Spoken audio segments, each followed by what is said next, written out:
वाहिगुरु जी का खालसा, वाहिगुरु जी की फतेह। नमस्कार, सलाम भाइयों, आप सब कैसे हैं। वाहिगुरु से अरदास करता हूं, परवरदिगार से दुआ करता हूं, उस पार ब्रह्म परमेश्वर से विनती करता हूं कि सब अच्छे रहें, सब खुश रहें, अपने घर में सब स्वस्थ रहें। दोस्तों, दुख की बात है कि हमारे देश के अंदर 1 लाख केस हो चुके हैं और जब लॉकडाउन हुआ था तो करीब 300 केस थे। तो ये थोड़ा सा दुख का विषय है और चिंता का विषय भी है। पर आज मेरा टॉपिक थोड़ा सा दूसरा है। एक तो आज मैं उन दिमागी रूप से पैदल लोगों को कुछ संदेश देना चाहता हूँ। एक तो जो गरीब है बेचारा, वो जो सड़कों पे मर रहा है, कट रहा है, भूख से मर रहा है और सड़कों पे पैदल चल रहा है, एक वो अलग चीज़ है। एक दिमाग से पैदल लोग भी हमारे देश में उनकी भी संख्या में मतलब एक ज़बरदस्त तरक्की हुई है, एक वृद्धि हुई है, एक मतलब काफ़ी ग्रो किया ये वाला मार्केट भी हमारे देश के अंदर, जो दिमाग से पैदल लोग हैं। तो एक ट्रेंड निकला हुआ है आजकल सोशल मीडिया के ऊपर। हमारे देश में एक ऐसा माहौल तैयार किया जा रहा है कि हिंदू को सिख से लड़वाओ, सिख को मुस्लिम से लड़वाओ और मुस्लिम को हिंदू से लड़वाओ। इस ट्रेंड के बीच में एक नया ट्रेंड निकल के आया है कि हम लोग उस वाहिगुरु को, उस पार ब्रह्म परमेश्वर को, उस अल्लाह को भी नहीं छोड़ रहे। मैंने कमेंट पढ़ रहे हैं हज़ारों की तादाद में, अल्लाह की माँ की ये, अल्लाह की बहन की ये, अल्लाह का वो, अल्लाह फलान, अल्लाह ढिकान। अरे कुछ दिमाग लगाओ, पहले सोचो तुम कर क्या रहे हो। कौन है अल्लाह? बिना सोचे समझे गालियां निकाल रहे हो। जिसको वेदों के अंदर पार ब्रह्म परमेश्वर कहा गया है, मतलब एक परमेश्वर, एक खुदा, एक वाहिगुरु, जिसको गुरु ग्रंथ साहिब जी की गुरबाणी के अंदर वाहिगुरु बोला गया है, मतलब एक परमेश्वर, एक खुदा, उसी को अल्लाह कहा गया है। जैसे पानी है, अब पानी को कोई वाटर कहता है अपनी भाषा में, हिंदी के अंदर उसको नीर कहते हैं, जल कहते हैं, पानी कहते हैं, उर्दू में उसको आब कहते हैं, लेकिन वो है तो एक ही चीज़। वैसे ही पार ब्रह्म परमेश्वर, वाहिगुरु, खुदा, अल्लाह, ये सब एक ही हैं। गुरबाणी के अंदर खुदा के, वाहिगुरु के बहुत सारे नाम आए हैं। कादर करीम, खुदा, परवरदिगार, प्रीतम, प्यारा, ठाकुर, दामोदर, दीन दयाल, नारायण, राम, और भी बहुत सारे नाम हैं ऐसे जो उस वाहिगुरु के लिए हैं। अब हम बात करते हैं कि जो अपने आप को राम भक्त कहते हैं, अब कई लोग ऐसे हैं जो अपने आप को राम भक्त कहते हैं, फिर भी वो वाहिगुरु को, खुदा को गालियां निकालते हैं।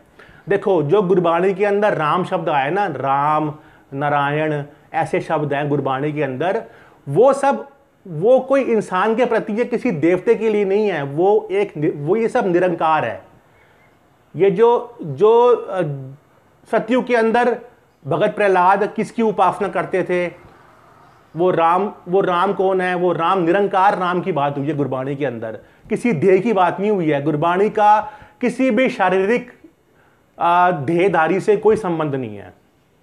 गुरबाणी शब्द रूप है। वाहिगुरु अल्लाह वो भी शब्द रूप है, वो भी निरंकार है, वो दिखता नहीं है, इसलिए गुरबाणी शब्द रूप है। जो अपने आप को राम भक्त कहते हैं या जो अपने आप को किसी का भी भक्त कहते हैं, चाहे वो गुरबाणी पढ़ता है या वो वेद पढ़ता है, चाहे वो गीता पढ़ता है, अगर वो अल्लाह को गालियां निकाल रहा है तो इसका मतलब समझ लो कि वो अपने आप को ही गालियां निकाल रहा है। ये तो वो वाली बात हो गई कि जिस माँ ने आपको पैदा किया है, आप उसको बोल रहे हो कि तू वैश्य है। मैं माफ़ी चाहूँगा अपने शब्दों के लिए। आप उसी को गालियां निकाल रहे हैं जिसने आपको भेजा है, जिसने आपके खाने का इंतजाम किया, जिसने आपको सांसें दी हैं। पहले सोचो, वो निरंकार राम जो कण कण के अंदर रमा हुआ है, राम का मतलब है रमा हुआ, जो कण कण में बसा हुआ है, जो कण कण में व्यापक है, जो चारों दिशाओं में है, हर एक हवा के हर एक कण के अंदर है, मिट्टी के हर एक कण के अंदर है, पानी के हर कण के अंदर है, हमारी सांस, मतलब वो वही निरंकार राम है। उसको मुसलमान भाई अल्लाह कहते हैं। वो अल्लाह शब्द, वो एक उस पार ब्रह्म परमेश्वर का दूसरा नाम है, वाहिगुरु का दूसरा नाम है। हम लोग बेधड़क होके, सेंसलेस, बिल्कुल ही ऐसे दिमाग के ऊपर पत्थर डाल के हम ये काम कर रहे हैं। इससे हमको 2 नुकसान होंगे। सबसे पहला नुकसान ये है कि इस दुनिया में या इस धरती पे, इस ब्रह्मांड में ऐसे करोड़ों लाखों ब्रह्मांड हैं, अरबों ब्रह्मांड हैं, उन सबका मालिक वाहिगुरु है, अल्लाह है, पार ब्रह्म परमेश्वर है। तो इसका मतलब हुआ कि वही सर्वशक्तिमान है, वही सबका करता धरता है, तो हम डायरेक्ट उसको गालियां निकाल रहे हैं। पहला तो हमारा ये कर्म खराब हुआ, चाहे अनजाने में निकाली पर निकाली तो सही। दूसरी बात ये है कि हमारी जिंदगी के अंदर जिस दिन इसका हमको फल भोगना पड़ा इस चीज का कि हम उस वाहिगुरु को, परमेश्वर को, उस पार ब्रह्म परमेश्वर को, अल्लाह को, खुदा को, कादर करीम को, राज़क रहीम को, परवरदिगार को, प्रीतम को, ठाकुर को, दामोदर को, दीन दयाल को, हम जिस दिन हमारा हिसाब हुआ तो आप ये समझ लो कि उसी दिन हमारा बंटा, मतलब आप समझ लो काम से गए। तो भाइयों दिमाग के पर्दे खोलो और दिमाग के अंदर जो इंसान की भक्ति मत करो।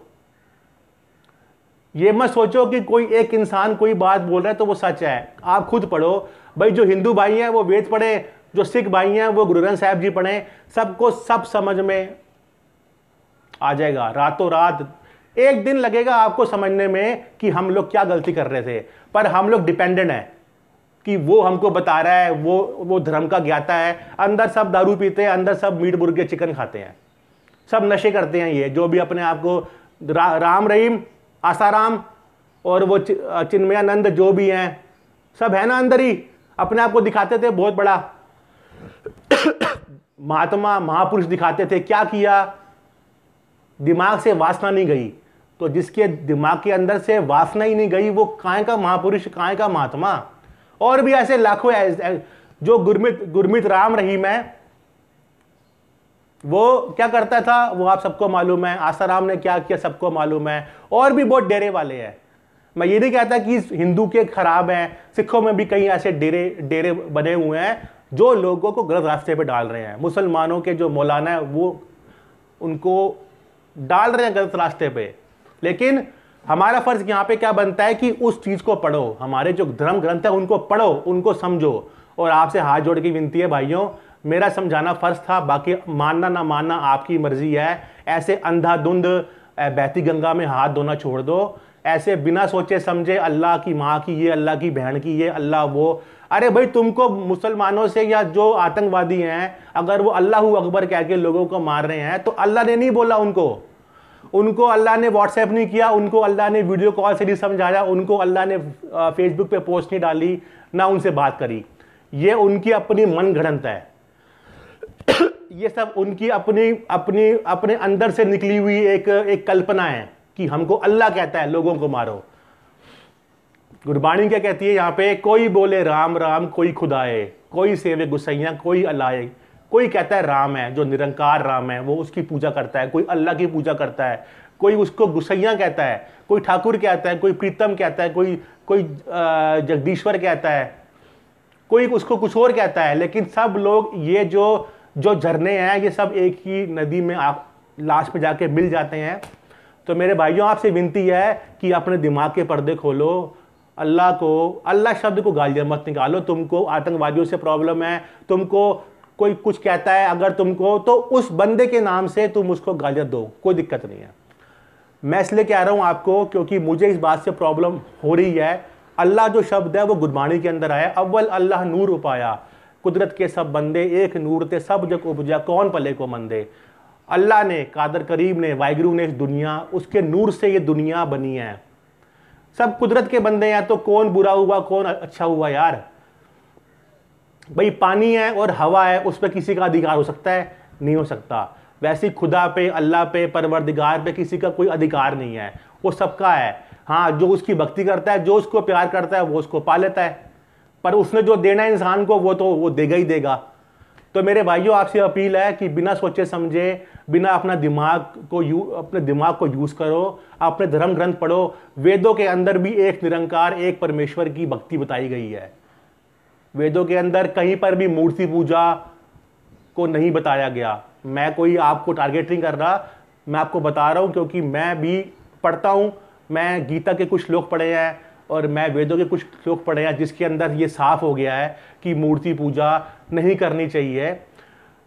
एक वाहिगुरु की क्योंकि वो निरंकार है, उसकी कोई मूर्ति नहीं है, वो अजूनी है, वो जून में नहीं आता, वो पैदा नहीं होता, वो मरता नहीं है, वो डरता नहीं है, वो डराता नहीं है ना। उसके कोई रूप नहीं है, कोई उसका रेख नहीं है, कोई रंग नहीं है, कोई उसके आकार ही नहीं है। तो आप उसको कैसे आकार दे सकते हैं? इंसान की इतनी ज़रूरत कहाँ से क्यों बन रही है कि उसको निरंकार को आकार दे रहा है। तो भाइयों सबसे विनती है कि पहले पढ़ो, फिर समझो, फिर बोलो। समझदार इंसान की यही एक पहचान होती है कि पहले सोचो फिर बोलो। ऐसे बेधड़क होके एक ने बोला दूसरे ने बोला, ये पागलपंती मत करो। तो भाइयों समझ में आए तो अच्छा है, नहीं तो जैसे चल रहा है वैसे चलता रहेगा। सबके अपने अपने कर्म हैं, अच्छा बोलोगे अच्छा कर्म पाओगे, बुरा बोलोगे बुरा कर्म कमाओगे। सत श्री अकाल। नानक नाम चढ़दी कला, तेरे पाने सरबत दा भला।